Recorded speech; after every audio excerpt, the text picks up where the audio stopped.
Every gardener dreams of a lush, abundant harvest. But sometimes, even with good soil, healthy seedlings and steady care, the garden doesn't deliver. What's often overlooked is plant pairing. Certain plants simply don't get along, and when you force them together, the results can be stunted growth, reduced yields, and even increased pest problems. Today on Gentle Herb Living, I'm going to share 5 common plant pairings that secretly sabotage your harvest.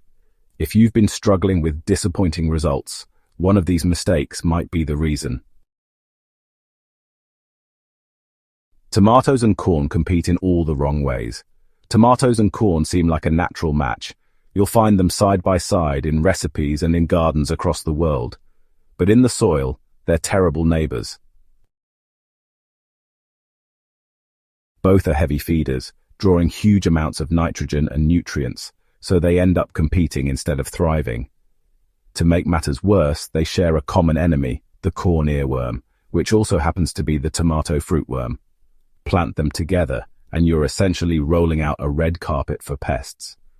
If you want both crops, give them separate growing spaces and rotate them each year to keep pests guessing.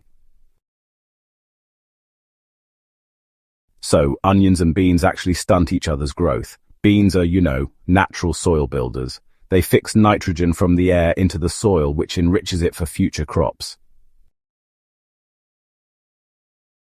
Onions, on the other hand, are pretty light feeders, but they release compounds that interfere with the growth of beans and peas. The relationship is so poor that when planted together, beans often become stunted and unproductive. The solution? Keep your onion family crops, garlic, leeks, shallots, and onions, well away from legumes.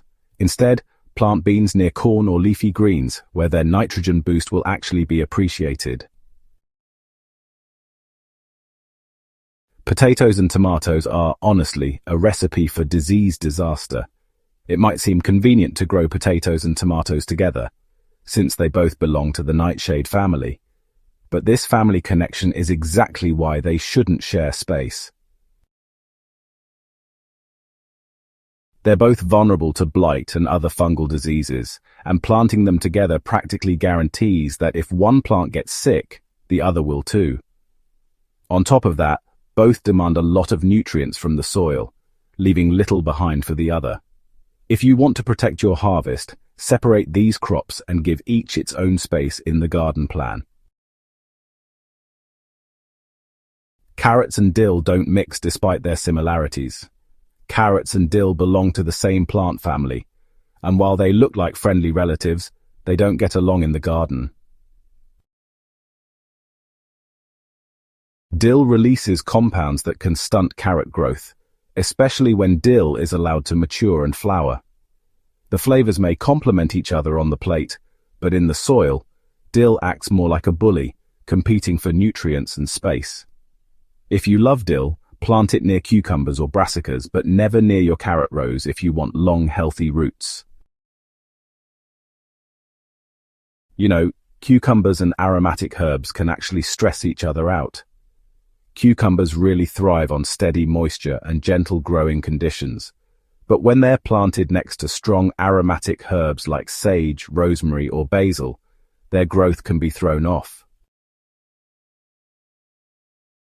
These herbs release oils and compounds that can alter the soil chemistry, making cucumbers less productive.